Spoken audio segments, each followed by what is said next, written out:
Hi friends, നമസ്കാരം. വീണ്ടും ഒരു വീഡിയോയിലേക്ക് സ്വാഗതം. ഇന്നത്തെ വീഡിയോ നമ്മൾ ചെയ്യുന്നത് ഒരു അൺബോക്സിങ് വീഡിയോ ആണ്.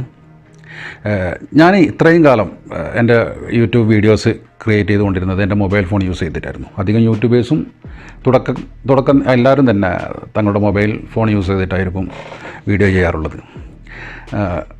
പിന്നീട് കുറച്ച് ചാനലൊക്കെ വളർന്നു കഴിയുമ്പോഴാണ് DSLR ഒക്കെ വാങ്ങി നല്ല പെർഫെക്റ്റ് ആയിട്ടുള്ള വീഡിയോ ചെയ്യാറുള്ളത്. അപ്പോൾ അത്തരത്തിൽ തന്നെയാണ് ഞാനും ഉദ്ദേശിച്ചത്. നല്ലൊരു DSLR വാങ്ങണമെന്ന് ഉദ്ദേശിച്ചിരുന്നു. നിരവധി യൂട്യൂബേഴ്സിൻ്റെ വീഡിയോ ഞാൻ യൂട്യൂബിൽ കണ്ടു. അവരൊക്കെ ചൂസ് ചെയ്തൊരു ക്യാമറ, ഒരു മിഡ് റേഞ്ച് രീതിയിലുള്ള ക്യാമറ എന്ന് പറയുന്നത് കാനോണിൻ്റെ 200D എന്നൊരു ക്യാമറയാണ്. അപ്പോൾ അതിനെക്കുറിച്ചുള്ള ഒരുപാട് റിവ്യൂസ് ഞാൻ കണ്ടു. അപ്പോൾ അത്രയൊരു ക്യാമറ വാങ്ങണമെന്നായിരുന്നു എൻ്റെ ഒരു ആഗ്രഹം. അതിനെക്കുറിച്ച് സെർച്ച് ചെയ്ത് നോക്കുമ്പോൾ നമ്മുടെ ആമസോണിലും ഫ്ലിപ്കാർട്ടിലൊക്കെ ഒരു എബോവ് 40,000 റുപ്പീസാണ് കാനോൺ 200D ക്യാമറയ്ക്ക് വരുന്നത്. ഞാനിവിടെ സൗദിയിലാണ്. അപ്പോൾ ഇവിടെ ഞാൻ പല ഷോറൂമുകളിലും ഓൺലൈനിലൊക്കെ സെർച്ച് ചെയ്തപ്പോൾ ബിറ്റ്വീൻ 2,000-2,500 റിയാലിൻ്റെ ഇടയിലാണ് ഈ ക്യാമറയ്ക്ക് വില വരുന്നത്. അപ്പോൾ സ്വാഭാവികമായിട്ടും ഞാൻ അതിനോട് ബന്ധപ്പെട്ട ആ റേഞ്ചിലുള്ള കുറച്ച് ക്യാമറയുടെ റിവ്യൂ ഒക്കെ ഒന്ന് കാണാൻ ശ്രമിച്ചു. അപ്പോൾ അതിനോട് അടുത്ത് കിടക്കുന്ന ഏകദേശം അതിനേക്കാൾ കുറച്ചുകൂടെ അഡ്വാൻസ്ഡ് ആയിട്ട് ഫീച്ചറുള്ള ഒരു ക്യാമറയാണ് കാനോണിൻ്റെ 800D എന്നൊരു ക്യാമറ. അപ്പോൾ അതിലും ഈ ഒരു 200Dയിലും തമ്മിലുള്ള ഒരു ഡിഫറൻസ് എന്താണെന്ന് വെച്ചാൽ ഒന്ന് രണ്ട് ഫീച്ചേഴ്സ് ഈ ഒരു 800Dയിൽ കൂടുതലാണ്. അതായത് നമുക്ക് 200Dയിൽ വരുന്നത് 9 ഓട്ടോ ഫോക്കസ് പോയിൻറ്റ്സാണ് വരുന്നത്. അപ്പോൾ അത് 800D വരുമ്പോൾ നമുക്ക് 45 ഓട്ടോ ഫോക്കസ് പോയിൻ്റ് ലഭിക്കുന്നുണ്ട്. അതുപോലെ തന്നെ 200Dയിൽ 5 FPS ആണ്. 800Dയിൽ വരുമ്പോൾ 6-8 FPS വരുന്നുണ്ട്. അപ്പോൾ ഇത്തരം ചില അഡ്വാൻസ്ഡ് ഫീച്ചർ കൂടി ഉണ്ട് എന്ന് പറഞ്ഞപ്പോൾ ഞാൻ അത് വാങ്ങാൻ തീരുമാനിച്ചു. അപ്പോൾ അതും 200Dയും തമ്മിൽ ഒരു 100-200 റിയാലിൻ്റെ ഡിഫറൻസ് വരുന്നുള്ളൂ. അപ്പോൾ ഏതായാലും ഞാൻ ഇവിടെ souk.com എന്നൊരു ഓൺലൈൻ കമ്പനിയിൽ നിന്ന് കാനോണിൻ്റെ ഈ 800D ക്യാമറ തന്നെ വാങ്ങിച്ചു. അപ്പോൾ ഇതിൻ്റെ ഒരു അൺബോക്സിംഗ് ആണെന്ന് നമ്മൾ ഈ വീഡിയോയിൽ ചെയ്യുന്നത്. അപ്പോൾ എല്ലാവർക്കും ഒരിക്കൽ കൂടി വീഡിയോയിലേക്ക് സ്വാഗതം. നമുക്ക് ഏതായാലും ഇതൊന്ന് അൺബോക്സ് ചെയ്തിട്ട് നോക്കാം.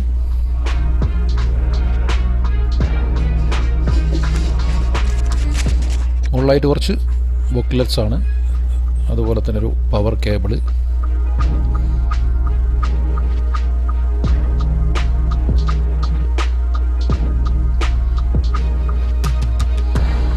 പിന്നീടൊരു ബാറ്ററി ചാർജർ ഉണ്ട്. അതുപോലെ തന്നെ 1040 mAh ഒരു ബാറ്ററിയാണ് ഇതിനകത്ത് വരുന്നത്. 600 ഒരു ഫുൾ ചാർജിൽ 600 പിക്ചർ വരെ നമുക്ക് എടുക്കാൻ കഴിയുന്നതാണ് പറയുന്നത്. അതുപോലെ തന്നെ ഇതിന് കൂടെ വരുന്ന ലെൻസ് ഒരു കിറ്റ് ലെൻസാണ്. 18.55 mm ഒരു കിറ്റ് ലെൻസാണ് ഇതിന് കൂടെ വരുന്നത്. നമുക്ക് വേണമെങ്കിൽ വലിയ ലെൻസുകൾ അപ്ഗ്രേഡ് ചെയ്തെടുക്കാം. പിന്നീട് നമ്മുടെ ഒരു സ്ട്രാപ്പ് വരുന്നുണ്ട് കാനോണിൻ്റെ. അതുപോലെ തന്നെ ഇത് ക്യാമറയുടെ ഒരു ബോഡി. ഇതിലവർ മെമ്മറി കാർഡ് പ്രൊവൈഡ് ചെയ്യുന്നില്ല. പിന്നെ DSLR ക്യാമറയെക്കുറിച്ച് വലിയ വൈഡായിട്ട് പറയാനൊന്നും എനിക്കറിയില്ല, കാരണം ഞാനൊരു ബിഗിനറാണ് DSLR ക്യാമിൽ. പണ്ടത്തെ SLR ക്യാമറ കുറേയൊക്കെ യൂസ് ചെയ്തിട്ടുണ്ടെങ്കിലും DSLR ആദ്യമായിട്ടാണ് വാങ്ങുന്നത്. നമുക്കിതിൻ്റെ മോണിറ്റർ ഇതുപോലെ ഫ്ലിപ്പ് ചെയ്തിട്ട് സെൽഫായിട്ട് വീഡിയോ എടുക്കാൻ സാധിക്കും എന്നുള്ളതാണ് ഇതിൻ്റെയും 200Dയുടെ ഒക്കെ ഒരു ബെനഫിറ്റ്. അതുപോലെ ഇതിൻ്റെ താഴെയായിട്ടാണ് ബാറ്ററി കമ്പാർട്ട്മെൻറ്റ് വരുന്നത്.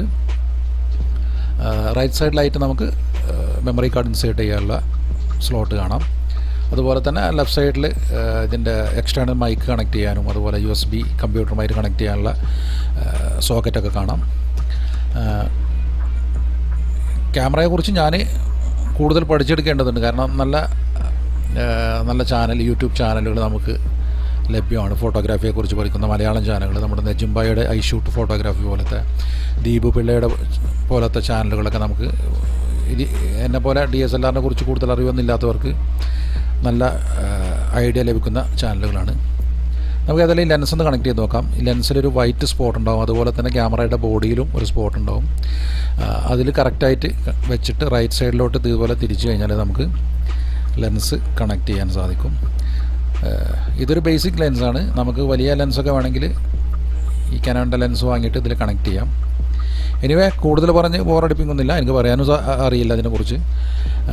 ഇനിയുള്ള നമ്മുടെ ചാനലിലെ വീഡിയോസ് ഈ ഒരു ക്യാമറ യൂസ് ചെയ്തിട്ടായിരിക്കും ഷൂട്ട് ചെയ്യുന്നത്. അപ്പോൾ ഈ ഒരു ചെറിയ അൺബോക്സിങ് വീഡിയോ നിങ്ങൾക്ക് ഇഷ്ടമായിരിക്കുമെന്ന് വിചാരിക്കുന്നു. ഇഷ്ടമായ തീർച്ചയായിട്ടും ലൈക്ക് ചെയ്യുക, നിങ്ങളുടെ കൂട്ടുകാരിലേക്കൊന്ന് ഷെയർ ചെയ്യുക. ചാനൽ സബ്സ്ക്രൈബ് ചെയ്യാത്തവർ താഴെ ചുവന്ന സബ്സ്ക്രൈബ് ബട്ടണും തൊട്ടടുത്ത ബെല്ലൈക്കണും കൂടി ഒന്ന് പ്രസ് ചെയ്യാൻ മറക്കരുത്. മറ്റൊരു പുതിയ വീഡിയോയുമായി വീണ്ടും കാണാം എന്ന പ്രതീക്ഷയോടെ സൈനിങ് ഓഫ് നൗഷാദ്.